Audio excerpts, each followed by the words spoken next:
Sasabihin ko sa inyo, pero kung tutulungan ninyo ako. Ayon sa aming mga ulat, ang espesyal na likidong ito na nagpapahusay sa performance ay ibinibigay ng isang nagngangalang Old Hang. Kailangan ko ng impormasyon tungkol sa taong ito, at kung maaari, gusto ko siyang makilala.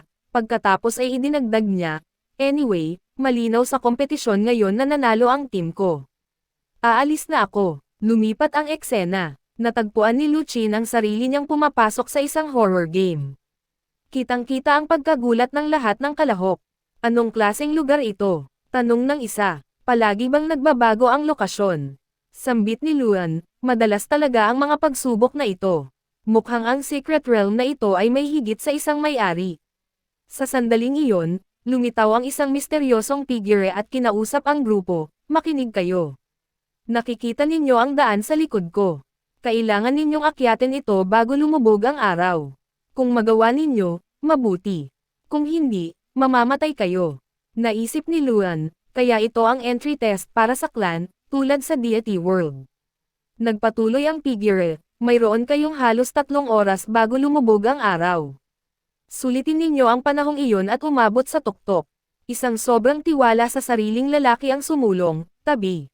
Ako ang unang aakyat. Sumigaw ang isang babae, baliw ka ba? Pakinggan mo muna ang mga tagubilin. Naisip ng lalaking may sombrero, mga tanga ang mga taong ito. Sobrang hirap umakyat sa tuktok ng bundok na ito, kahit na sa buong bilis. Hindi sapat ang 3 oras. Ang pag-aaksaya ng kahit 1 segundo ay kamangmangan. Biglang sumabog ang lalaking sumugod, na ikinagulat ng lahat. Sabi ng gatekeeper, laging may isang idiot na namamatay bago pa man magsimula ang laro. Pakinggan ninyo ang mga patakaran, kung hindi, mamamatay din kayo. Hindi kayo basta-basta makakaakyat, kailangan ninyong mangolekta ng isang bag bago umakyat. Kung wala iyon, kahit na makaabot kayo sa tuktok, hindi kayo kwalipikado. Nagatubili ang lahat, hindi sigurado kung sino ang susunod na pupunta. May namatay na, dagdag ng gatekeeper. Oras ninyo ito. Sayangin ninyo ito kung paano ninyo gusto. Kalmadong humakbang si Luan at pumulot ng isang bag. Nang makita ito, sumunod ang iba, Terra na rin. Ngunit pagkapulot pa lang nila ng isa, may sumigaw, ang bigat nito. Timbang nito ay hindi bababa sa 20 kilo bawat isa. Parang halos imposible ang dalhin ito hanggang sa tuktok. Itinuro ng gatekeeper ang ilang babaeng umaakyat na at tinukso ang mga lalaki, nagtatanong kung mas mahina ba sila sa mga babae. Habang mas maraming tao ang nagsimulang umakyat, bumaling ang isang lalaking blonde ang buhok kay Luchin at sinabing, "Hoy, guwapo. Mukhang walang bigat sa iyo ang bag na iyan. Bakit hindi mo tulungan ang babaeng nasa likod mo?" Nahihirapan siya. Nagpatuloy siya, iminumungkahi na kung may lakas si Luan, dapat niya itong gamitin para tulungan ang iba. Kalmadong tumugon si Luan, "Sige, ibigay mo sa akin." Magalang na nagpasalamat ang babae sa kanya, tinatawag siyang kapatid. Samantala, si Junfeng, na nakaupo at nagmamasid sa lahat, ay napansin sa sarili na maraming enerhiya si Luan. Madali niyang tinatapos ang misyon at tinutulungan pa ang iba sa daan. Naisip ni Junfeng, parehong karapat-dapat maging pinsan ko si Brother Luchin. Ngunit tingnan natin kung paano nila haharapin ang mga hamon sa hinaharap. Habang lumilipas ang oras at dumidilim ang langit, patuloy na umaakyat ang grupo. Muling napansin ng mga nasa likod si Luan. Bumulong ang isa sa kanila, "Tingnan mo ang lalaking iyon. 2 bag ang dala niya nang hindi man lang pinagpapawisan. Siguro sobrang lakas niya." Sabi ng isa pa, narinig niyang may isang napakalakas na player ang pumasok sa laro. Baka si Luchin ang player na iyon. Lumapit ang isang babaeng pula ang buhok kay Luchin at malandi. Siyang sinabi, "Hoy, guwapo. Mukhang malakas ka para magdala pa ng maraming bag. Paano kung tulungan mo ako sa akin?" Balik tanong ni Luan, "Mukha ba akong personal porter mo? Kung gusto mo ng pabor, humingi ka ng may respeto. Huwag mo akong utusan na parang alila." Ngumisi ang babae at tumugon, "Sabihin mo lang kung ano ang gusto mo. Ibigay mo sa akin ang numero mo. Kapag nakabalik na tayo sa totoong mundo, babayaran kita. Alam ko mismo ang kailangan mo, at ibibigay ko iyon sa iyo. Mas magaling ako kaysa sa babaeng dala mo ang bag. Iwan mo ang kanya at dalhin mo ang akin." Walang pag-aalalang tumugon si Luan, Huwag mong sayangin ang oras ko. Frustrado, sinabi ng babaeng pula ang buhok, ako si Jingren. Walang lalaking nagbaliwala sa akin ng ganito, at basta ka na lang aalis. Sumingit muli ang lalaking blonde, bro, sige na. Halatang kaya mo pang magdala ng maraming bag. Bakit hindi mo tulungan ang babae? Tingnan mo siya, napakaganda niya. Tiyak na may makukuha kang kapalit. Tiningnan siya ng mariin ni Luan at tumugon, bakit parang itinalaga mo ang sarili mo bilang bayani ng grupong ito? Kung sabik kang tumulong, sige, ikaw na ang magdala ng bag niya. Huwag mo akong subukang gawing tagasalo habang ikaw ay nakaupo lang. Sa sandaling iyon, lumapit ang babaeng unang tinulungan ni Luan at mahinang sinabing, Kuya, kung may lakas ka, dapat mo itong gamitin para tulungan ang iba. Humarap si Luan sa kanya at malamig na sinabing, iisa lang ang salitang mayroon ako para sa mga taong tulad mo. Walang utang na loob. Pagkasabi nito, ibinagsak niya ang bag nito at lumayo. Nagulat ang babae at nagtanong kung ano ang ginagawa niya. Sumanghal ang lalaking blonde, wala ba kaming halaga sa iyo? Kung hindi mo kami tutulungan, hindi ka namin papasa sa test na ito. Hindi ito solo game, team game ito. Ipinaganitin niya sa lahat na ipinaliwanag ng lalaki sa gate kung paano maaaring ma-eliminate ang mga tao, ngunit hindi kung paano sila makakapasa. Hindi pa natin alam ang buong patakaran ng mga horror game na ito sa hinaharap, patuloy niya. May nakita akong interesante sa gate. Ayon dito, kailangan nating magdala ng 3 sako at 4 na bag sa tuktok. Kung hindi, maaaring matalo tayong lahat. At kung iiwan mo kami at susubukang mag-isa, maaaring hindi ka rin makarating. Ang natitirang grupo, na ngayon ay nababahala, ay nagtanong kung bakit hindi niya sinabi sa kanila kanina. Tumawa ang lalaking blonde, mga tanga kayong lahat. Kung mas kaunting tao ang nakakaalam ng buong detalye, mas mabuti. Sa ngayon, 8 tayo rito. Ang iba ay malayo pa sa ibaba. Maaaring hindi sila makaakyat sa oras. Paano kung 7 tao lang ang papayagang pumasa at ang iba ay ma-eliminate? Ngumisi siya at idinagdag, ginawan ko kayong lahat ng malaking pabor, kaya ngayon kailangan ninyo akong tulungan bilang kapalit. Umiling si Luan at sinabing, hindi ako alila ni Newman dito para pasanin ang lahat. Tingnan natin kung sino talaga ang susubukang pigilan akong umakyat. Kung susubukan ninyo, walang sino man sa inyo ang makakarating din, kaya huwag kayong makialam. Ang lalaking blonde, na ngayon ay kitang-kitang naiinis, ay bamulong, magkakaayos pa tayo. Pagkatapos, natagpuan ni Luan ang sarili sa tuktok. Malalim siyang nag-iisip, na pagtantong ang lugar na ito ay hindi nilikha para lamang sa isang horror game. Sa katunayan, ang lokasyong ito ay umiiral sa loob ng isang secret realm, at narito na siya dati. Kaya naman pamilyar sa kanya ang lahat. Sa sandaling iyon, lumabas ang isang master mula sa sekta at inanunsyo na tapos na ang oras. Ipinabatid niya sa lahat na matagumpay nilang naipasa ang pagsubok, ngunit pagkatapos ay tumigil siya, kitang-kitang naguguluhan, at nagtanong kung bakit mayroong isang ekstrang tao. Nagtinginan ang iba sa paligid, nagulat. Ekstrang tao, bulong nila. Sinabi ng master na labis na mali ang patayin ang lahat ngayon, lalo na pagkatapos nilang lahat na ipasa ang pagsubok. Ngunit ang pumili ng isang tao lamang na mamamatay ay hindi rin madali. Kaya nagmungkahi siya ng isang solusyon. Sinabi niya sa grupo na sila ang magpapasya kung sino ang mamamatay. Itinaas niya ang isang bid at ipinaliwanag na ito ay isang voting tool. Ang kailangan lang nilang gawin ay hawakan ito at sabihin ang pangalan ng taong gusto nilang mamatay. Ang bid ay sisinag bilang tugon, at ang taong makakatanggap ng pinakamaraming boto ang papatayin. Hinimok niya ang lahat na magdesisyon ng mabilis dahil nauubos na ang oras. Bawat kalahok ay nagsimulang pag-isipan ang kanilang desisyon, nagtataka kung sino sa kanila ang pipiliin. Humakbang ang babaeng pula ang buhok, at pagkatapos tumingin ng diretso kay Luchin, hinawakan niya ang bid at ibinato ang kanyang boto. Nagatubili ang isa pang babae. Nagtaka siya kung ano ang dapat niyang gawin. Mukhang lahat ay bumoboto sa parehong tao. Dapat din ba siyang bumoto para rito? Ngunit pagkatapos ay naalala niya kung paano dinala ng parehong lalaking ito ang kanyang bag sa kalahati ng pagsubok. Kung wala ang tulong nito, hindi sana siya nakarating ng ganito kalayo. Napagtanto rin niya na kung hindi sana siya nagsabi ng hindi kinakailangang mga bagay dito kanina, maaaring patuloy sana siyang tinulungan nito. Samantala, sinabi ng isang lalaking blonde ang buhok na kahit may mamatay na may galit, hindi nito mababago ang anumang bagay.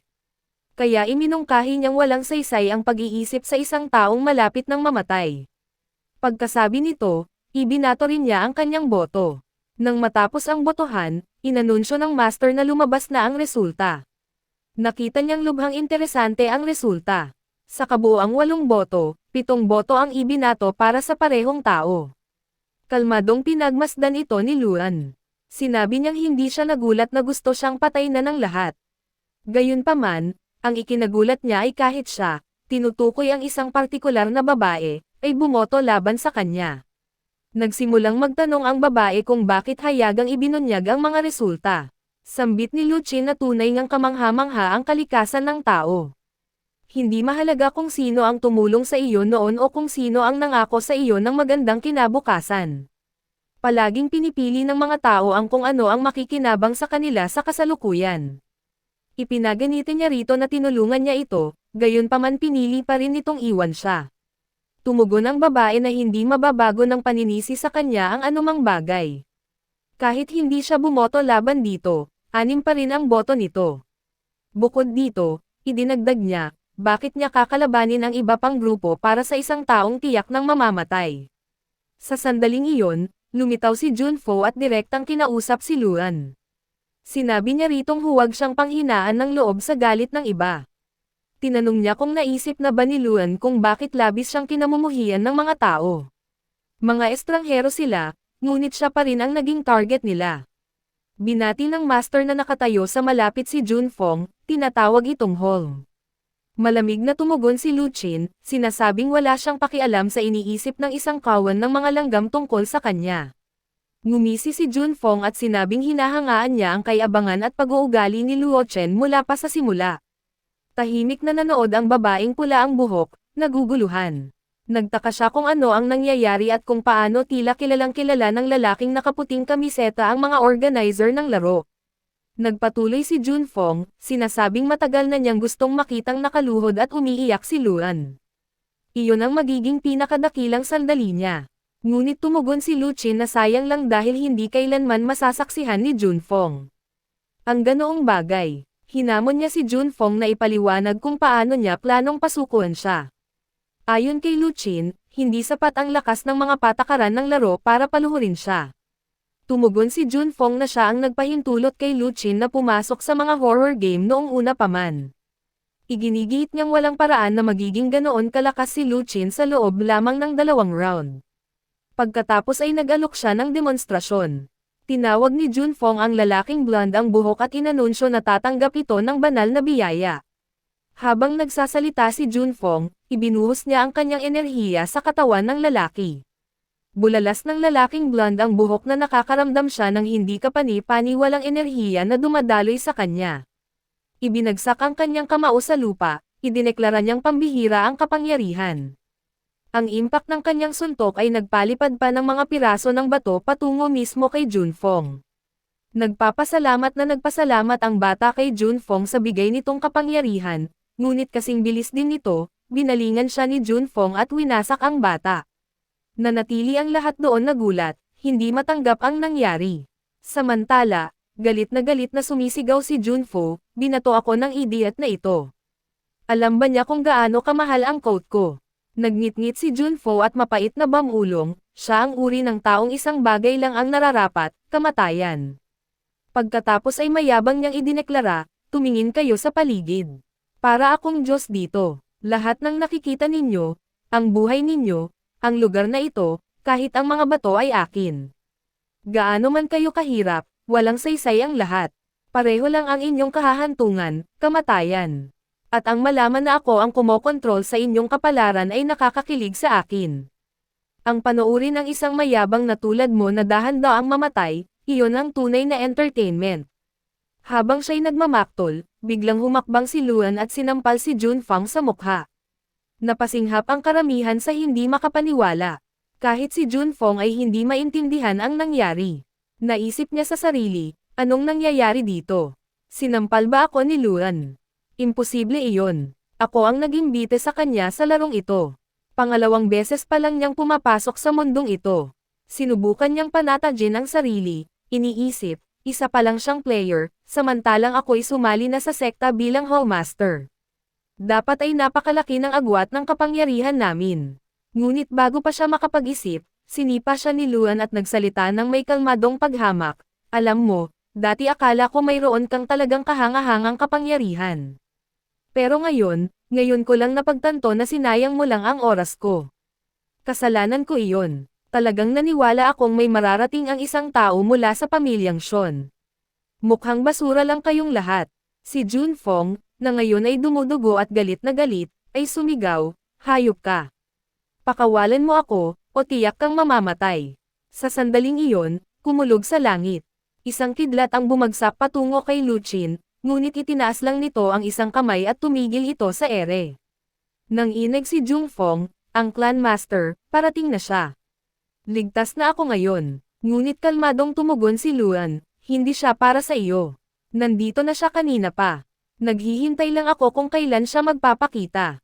Humakbang pasulong ang pinuno ng clan at humalaklak, bahagya ka palang nakakahakbang sa landas ng cultivation, at akala mo kaya mo nang hamanin ang sinaunang Saint Clan. Bata, naparito ka para hanapin ang kamatayan, at ako ang magbibigay nito. Nang walang ibang salita, sumugod siya kay Luan para umatake, ngunit hindi umurong si Luan. Tumugon siya ng isang malakas na suntok, sinalubong ang atake ng pinuno ng clan ng harapan. Ang impact ng kanilang pagbanggaan ay nagpaangat ng makapal na ulap ng alikabok. At usok, tiningnan siya ni Luan at sinabing, kaya mayroon kang diamond glass body.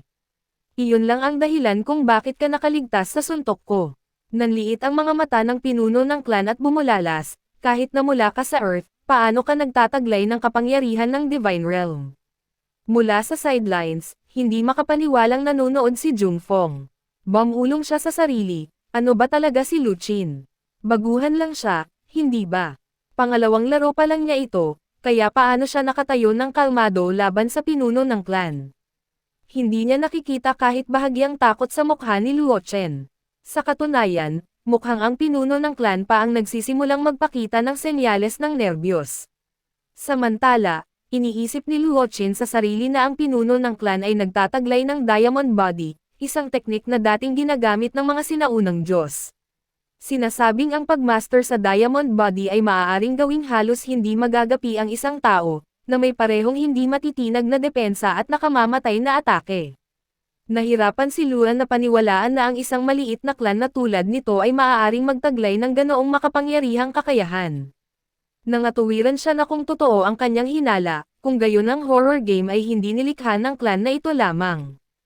Ang kanilang kapangyarihan ay nagpapahiwatig na mayroon ding ibang mga mundo na kasangkot. Nagsalita ang pinuno ng clan, kinikilala na tila nakikilala ni Luo Chen ang teknik ng clan. Ipinahiwatig niya na maaaring may ilang koneksyon sa pagitan ni Luchin at ng Deity World. Pagkatapos ay idinagdag ng pinuno ng clan na siya ay nasa kapangyarihan na sa loob ng halos 500 taon, at maraming mga humamon ang sumubok na agawin ang kanyang posisyon. Ngunit lahat sila ay napunta sa ilalim ng kanyang mga paa. Binalaan niya si Luan na malapit na itong sumunod sa kanila. Sa sandaling iyon, lumitaw si Luan sa likod ng pinuno ng clan at pinutol ang monologo, sinasabing tumigil na ito sa kanyang kalokohan. Ngunit kahit pagkatapos niyang suntukin ito, walang epekto. Naisip ni Luan sa sarili na marahil hindi sapat ang kanyang kasalukuyang kapangyarihan. Tumawa ang pinuno ng clan at sinabing, akala mo ba talaga ang katawan ko ay gawa sa isang bagay na maaaring mabasag ng iyong mga suntok? Walang silbi ang iyong lakas laban sa aking diamond glass body. Alam mo, hindi kailanman mapapabagsak ng isang bata ang isang puno. Habang nagsasalita siya, naglunsad ng atake ang pinuno ng clan at hinati ang katawan ni Lu Chen sa dalawa. May mapagmataas na tono siyang sinabi ko na sa iyo na huwag kang magyabang sa harap ko. Tingnan mo, patay ka na ngayon ng walang dahilan. Pagkatapos ay nagsalita si Jinfeng, hinihimok ang pinuno ng clan na tumingin sa likod nito. Ngunit binaliwala ito ng pinuno ng clan, nahati ko na ang katawan niya sa dalawa. Dugo na lang ang natitira. Inaamin kong mayroon ang bata ng ilang kahangahangang kapangyarihan, ngunit kumpara sa aking katawan, wala iyon. Iginigiit ni Jin Fong, lumingon ka na ngayon, o pagsisisihan mo ito. Nang lumingon ang pinuno ng clan, nagulat ito. Nakatayo roon si Luan at pinugutan ito ng ulo sa isang mabilis na galaw. Napasinghap si Jin Fong at bumulalas, ngunit mayroon kang diamond body. Paano naputol ang ulo mo? Ipinaliwanag ni Luo Qin na ginamit niya ang kanyang Emperor Scripture ability upang lumikha ng isang perpektong clone, isang clone na kapareho ng kanyang pisikal na lakas at aura. Iyon ang dahilan kung bakit hindi makita ng pinuno ng clan ang pagkakaiba sa pagitan ng tunay na Lu Qin at ng clone. Sa isang simpleng trick lang, niloko niya ito ng buo. Idinagdag niya na ang pagdiriwang ng tagumpay bago kumpirmahin ang kamatayan ng iyong kaaway ang pinakamalaking pagkakamali na maaaring gawin ng sinuman. Walang mas malaking kamangmangan. Natigilan si Jin Fong, imposible ito. Ang pinuno ng clan ang developer ng larong ito, at gayunpaman, isang hacker na tulad mo ang basta na lang dumating at winasak siya. Parang nananaginip ako. Hindi ako makapaniwala na totoo ang lahat ng ito. Tumugon si Lu Qin, mukhang mahirap para sa iyo ang tanggapin ang katotohanan. Hayaan mong sabihin ko sa iyo ang isang seryosong bagay, napatay ko lang siya dahil sa katotohanan, mas malakas ako kaysa sa kanya. Alam ko, magkaiba ang antas ng kapangyarihan sa Earth at sa Dead World. Kahit ako naging makapangyarihan lang dahil nakakonekta ako sa Deity World. Kaya sino ka para patayin ang isang tao mula sa Deity World? Pag-amin ni Jin Fong, lumapit si Luan at bumulong sa kanyang tainga, ako si Immortal Emperor Lu Wuji, ang namumuno sa buong universo, at kung tutuusin, kahit ang oras mismo ay nasa ilalim ng kontrol ko. Alam mo ba kung ano ang naghihintay sa iyo sa hinaharap? Mamamatay ka. Nang marinig ito, natakot si Jin Fong. Pinangarap kong patayin ka ng napakadali. Ang hamanin ka ang pinakamalaking pagkakamali sa buhay ko. At ang pinakamasama, kapag namatay ako, susunod sa akin sa impyerno ang pamilyang siya. Hindi magtatagal, pamilyang Sean, para sa iyo, dito na magtatapos ang lahat. Ang batang dati mong binubuli ay naging bangungot mo na ngayon. Walang pag-aalinlangan, pinatay ni Luan si Jin Fong. Habang sumusulong, malamig na sinabi ni Lu Qin, ngayon, ikaw na. Sa sandaling iyon, lumuhad ang isang lalaki at nagmakaawa, dakilang Diyos, nagkamali kami. Ang babaeng iyon ang nagligaw sa amin. Sinabi niya sa amin na bumoto laban sa iyo, kung hindi, hindi namin sana iyon ginawa. Agad na pinatay ni Luan ang lalaki at nagtanong, bakit ka nagsisinungaling? Lumapit ang babaeng dati niyang iniligtas at umiiyak na sinabi, Luo Qin, sobrang sorry ko. Patawarin mo ako, pakiusap. Napakabata ko pa, ayaw kong mamatay. Sabi ni Lu Qin, maaaring pinaligtas ko ang iba, ngunit hindi kita paliligtasin. Hindi ka man lang karapat dapat ituring na tao. Habang nagsasalita, pinatay niya ang kanyang kalaban. Sambit ng babaeng pula ang buhok na 2 tao na ang napatay at ngayon sila na ang susunod. Walang pag-aalinlangan, pinabagsak ni Lu Qin ang lahat ng 7 kalaban na naroon. Lumipat ang eksena sa mansyon ni Junfang. Isang katulong ang nakitang kumakatok sa gate at sinasabing, Young Master Junfeng, dinalhan ko kayo ng juice. Bukas po ang gate, maaari po ba akong pumasok? Ngunit nang pumasok siya, natakot siya nang makitang patay na si Junfeng. Kalaunan, si Luan ay nasa loob pa rin ng horror game. Naisip niya sa sarili na hindi niya inaasahang itatago rito ang Diamond Glass Body Technique. Isaalang-alang ang kaligtasan ng lugar, may katuturan iyon. Iniisip niya na ang clan na nakalaban niya kanina ay maliit na bahagi lamang ng horror game at walang kapangyarihang lumikha ng isang bagay tulad ng isang secret realm. Nakakagulat na ang gayong mahinang sekta ay nagtataglay ng isang bagay na napakalakas. Nagtataka siya kung aling mga sekta ang talagang kumokontrol sa karamihan ng secret realm, at mas mahalaga, bakit hindi pa siya tina-target ng lahat ngayon. Tiyak na kumalat na sa buong secret realm ang balita na may isang pumasok na hindi sumusunod sa anumang patakaran, isang taong malayang pumapasok at lumalabas kung kailan niya gusto. Dahil sa kanyang pag-uugali, naisip niyang dapat na siyang inatake, ngunit kakaiba, wala pang gumagawa ng hakbang laban sa kanya. Hindi niya maisip kung ano ang hinihintay nila. Pagkatapos ay sinipsip ni Luan ang Diamond Glass Body Technique sa kanyang katawan. Biglang nagsimulang yumanig ang buong istruktura ng clan. Bumulong siya, dahil patay na ang may-ari ng realm na ito, natural lang na gumuho ito. Lumipat ang eksena sa isa pang sulok ng Secret Realm. Isang labanan ang nagaganap. Ilang tao ang nakikitang nakikipaglaban sa isang dragon. Sumigaw ang isang mage, Lin, lumayo ka. Wala na akong sapat na kapangyarihan para protektahan ka. Ngunit bago pa makatakas si Lin, tinamaan siya ng atake ng dragon.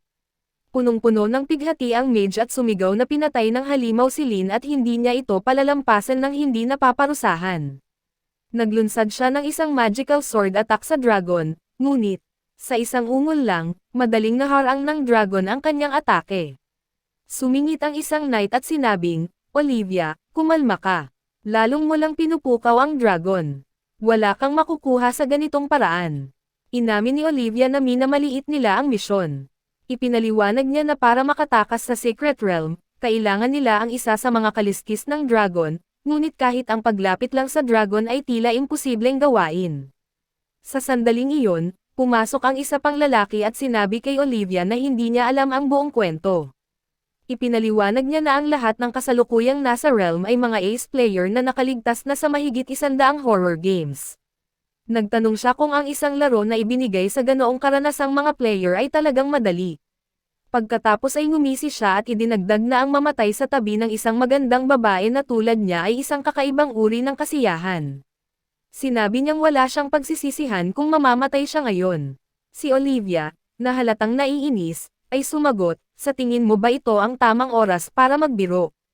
Biglang itinuro ng isa sa iba pang ace player ang itaas at sumigaw, tingnan ninyo. May nakatayo malapit sa ulo ng dragon. Tumugon ang knight, na naginip ka ba pagkatapos mong makita ang dragon na ito? Nagamit na namin ang lahat ng aming kapangyarihan, bawat huling trick na mayroon kami, at hindi kami makalapit kahit 1 pulgada sa dragon, at ngayon sinasabi mo sa akin na may nakatayo sa tabi ng ulo nito. Sabi ng babae, ang pangalan ko ay Nightglare. Mas matalas ang mata ko kaysa sa agila, at hindi kailanman nagsisinungaling ang mga mata ko. Nagulat na idinagdag ni Olivia, teka muna, may nakita rin ako. Talagang may tao roon sa itaas. Nagtaka si Luan kung saan siya napunta nang sipsipin niya ang diamond glass body technique. Gumuho ang buong espasyo, na nag-teleport sa kanya rito. Naniniwala siyang magkakaugnay ang lahat ng Secret Realm at naisip niyang pumasok siya sa isa na konektado sa nakaraang sekta. Bumalik sa battle zone, ang mage, na ngayon ay natataranta, ay sumigaw kay Luan na lumayo sa lugar na iyon, binabalaan siyang labis itong mapanganib. Sinabi ng knight sa kanya na huwag mag-alala, hindi player ang lalaking iyon. Matagal na ang horror game, at hindi ko pa nakitang may sumasali sa gitna. Kung nagawa niya iyon, tiyak na hindi lang siya player. Sumang-ayon ang mage, tama ka. Maghintay tayo at tingnan natin kung sino talaga siya. Sa sandaling iyon, sumugod ang dragon at nagpakawala ng isang agos ng apoy diretso kay Luan. Bumulong ang knight, kung sino man ang lalaking iyon, wala na siya ngayon. Naway patawarin siya ng Diyos. Ngunit pinutol siya ng mage, huwag ka pang magdasal para sa kaluluwa niya. Buhay pa siya. Si Luchin, na ngayon ay nakatayong matangkad sa gitna ng apoy, ay bumulalas, hayop ka. Paano ka naglakas loob na subukang sunugin ako gamit ang iyong mainit na hininga? Tiyak na sawa ka na sa buhay. Habang nagsasalita siya, nagpakawala si Luchin ng isang malakas na suntok na nagpalipad sa dragon at bumagsak ito sa lupa habang nagpapatuloy ang labanan. Nakatayo ang knight sa gulat at bumulalas na hindi niya makapaniwala ang kanilang nasaksihan. Sa isang suntok lang, ibinagsak ng lalaki ang dragon. Isa pang player, na parehong gulat, ang nagtanong kung paano iyon posibleng nangyari. Sa kabila ng kanilang buong makakaya, hindi man lang sila nakalapit sa dragon, gayunpaman paulit-ulit na ibinabagsak ng estrangherong ito ang dragon sa lupa gamit lamang ang pisikal na atake. Si Olivia, na malalim ang iniisip, ay nagtataka kung player ang lalaki. Kung gayon, tiyak na narito na siya mula pa sa simula. Ibig sabihin, pinanood niya ang buong laban nila at piniling hindi sila tulungan. Naisip niya na kung tumulong sana ito kanina, maaaring buhay pa si Lin. Sa sandaling iyon, sumulong si Luchin at nagpakawala ng isa pang malakas na sipa sa dragon, na lubhang ikinasugat nito. Ang knight, na hindi pa rin makapaniwala, ay nagtataka ng malakas kung ang lalaki ay isang uri ng Diyos ng digmaan. Ang tanging pinunta nila ay ang kaliskis ng dragon. Sinusubukan ba talaga itong patayin ng lalaking ito? Ipinahayag ni May ang kanyang pagdududa, iginigiit na imposible iyon. Kahit anong gawin nila, hindi man lang nila magawang galusan ang dragon. Mayroon siyang napakalakas na mga dagger, gayunpaman hindi man lang nito matagos ang balat nito. Kaya paano posibleng mapuputol ng lalaking ito ang dragon? Sinabi ng knight sa kanya na tumingin sa likod, sinasabing mauunawaan niya ang lahat. Nang lumingon si May, nakita niyang hiwa na ang katawan ng dragon. Muling sinabi ng knight na tiyak na isang Diyos ang lalaki. Napakadali niyang napatumba ang dragon. Itinuro ng isa pang player na nakikita niya ang dugo ng dragon, na napakahalaga.